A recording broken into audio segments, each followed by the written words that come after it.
مرحبا بكم مشاهدينا في قناة دقة المعلومة.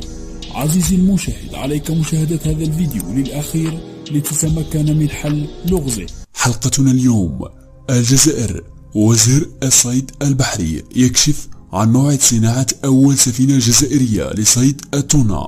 ولكن قبل البدء في المشاهدة ادعمونا بإعجاب لاستمرار هذه النوعية من الفيديوهات. كشف وزير الصيد البحري الجزائري هشام صلواتشي اليوم عن موعد صناعة أول سفينة جزائرية لصيد سمكة التونة.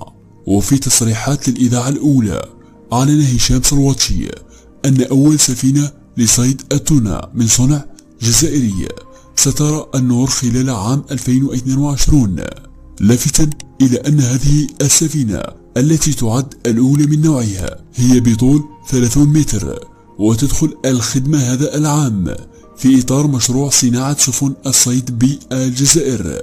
وأشار صلواتشي إلى أنه سيتم اعتماد نظام معالم مراقبة السفن الذي تمت المصادقة عليه بمرسوم تنفيذي مؤخرا في مجلس الحكومة، وهو النظام الذي يسمح بحماية الصيادين ومتابعتهم خلال عملية الصيد في المناطق المتقدمة أو حتى الصيد خارج المياه الإقليمية الوطنية، موضحا أن هذه الاستراتيجية تمر أيضا عبر توسيع قدرات موانئ الصيد البحرية لاستيعاب سفن الصيد كبيرة الحجم. لا تنسى الصلاة على رسول الله في تعليق. المصدر: الشروق الجزائرية وآرتي العربية. شارك هذا الموضوع مع أصدقائك ليصل إلى أكثر عدد من المشاهدين.